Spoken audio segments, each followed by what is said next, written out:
So I'm from England, and I won't say where so as not to dox myself or lose my job, but I'm a postwoman, or a postie as we say here, and I love my job. I work a rural route, and I've been on the same route for years, thanks to some pleading and a friendship with the head postmaster.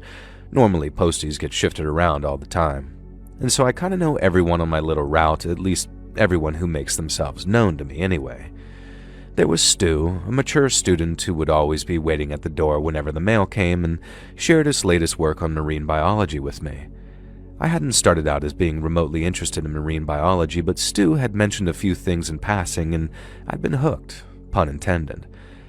Now there was old Mrs. Rader, who always seemed to have some insane medical ailment which she'd relay to me with the greatest of glee, and I became convinced that she was a medical miracle. And then there was the Four Bottoms, an extremely flamboyant glam rock band by night and a middle-aged polycule who enjoyed cardigans and gardening by day. And then there was Joe and Joanne, two twins with rich parents who often got Amazon parcels in the mail, and I've never seen two kids who were more spoiled but more grateful for everything they'd got. Now the one guy I never got to know was Farmer McKay, the allegedly grouchy postman-hating farmer who lived in the small holding on the outskirts of town.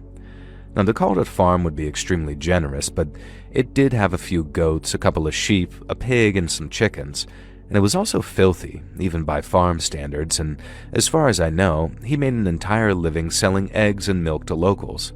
Now, I gotta admit, I prefer Sainsbury's.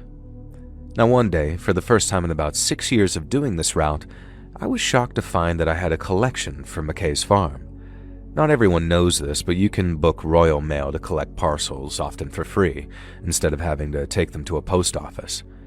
McKay had booked a free collection with instructions absolutely not to knock and disturb him, but instead find the package in an outhouse which he kindly uploaded a picture of so there was no mistaking it. Now, I made sure that I wore my wellies that day, as I didn't fancy wading across the sludge that McKay called a yard. It turns out I made the right call because the mud leading to the safe place outhouse was almost up to my ankles. When I opened the outhouse, I was met with a smell that almost made me gag. I didn't even want to look at what else he kept in there, but thankfully the royal mailbox was visible right at the front, so I grabbed it and headed back to my van. Now, halfway back to my vehicle, I noticed that the parcel was leaking. Real disgusting, foul-smelling liquid dripping out of the bottom of the box. Well, there's absolutely no way that I can take this as a collection for a million reasons.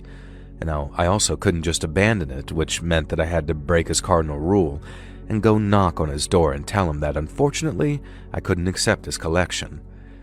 Halfway between my van and the front door of the farm, the package I'm carrying sort of collapses inward.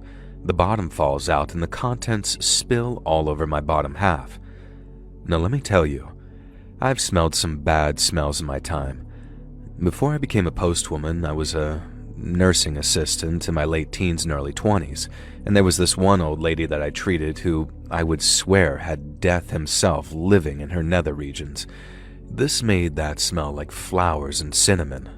It was a pile of rotting, liquefying organs, and now it was covering as much of my legs and torso as it managed to besmirch. I dropped the destroyed parcel and threw up there and then, which really didn't help matters. And now I was kind of mad at Farmer McKay. There are extremely strict rules about what you can and can't mail in the UK, and rotting, liquefied offal is definitely a forbidden item. I didn't even need to check the handbook to know about that. But then I started looking at all that stuff. Maybe my imagination was running away from me, but I was sure that I could make out part of a human spine among the gore. An eyeball winked out at me, clearly fresher than some of the other unspecified parts that covered me, the ground, and everywhere. Now I suddenly got this idea that McKay was trying to use the postal service to hide evidence of a crime, and standing out there in the open in the center of this small holding in the middle of nowhere, I suddenly felt very vulnerable and exposed. At this point, I didn't know what to do. I was convinced my colleagues would give me absolute crap if I fled the scene, but I started picturing Farmer McKay hiding behind a curtain, looking out one of the windows, a cocked shotgun aimed right at me. And so I kind of ran toward the main house.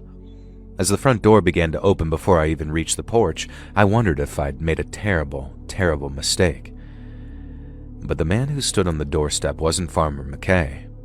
I could see the resemblance, but he was a much younger man, and as he took in the sight of me covered in those organs and trembling in fear, I could see genuine guilt and regret on his face. He didn't invite me inside. You can hardly blame him. I was dripping in unspecified corpse juices.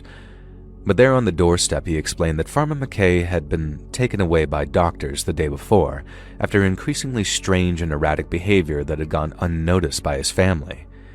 He apologized profusely for the parcel collection being overlooked because they should have known that something was awry. McKay never sent packages.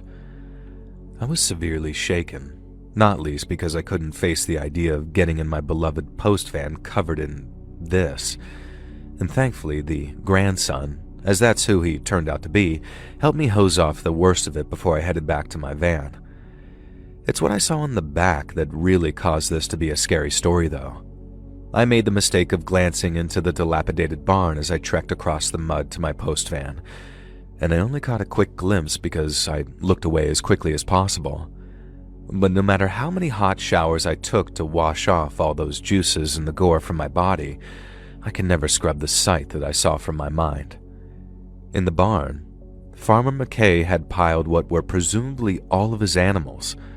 I couldn't make out which species they were. They'd all melted into one festering, indiscernible pile of corpses. A number of empty cardboard boxes sat nearby, and I can only assume McKay planned on shipping the remains of his animals to various places. To this day, it drives me mad that I never checked and don't remember who the recipient of the original parcel was.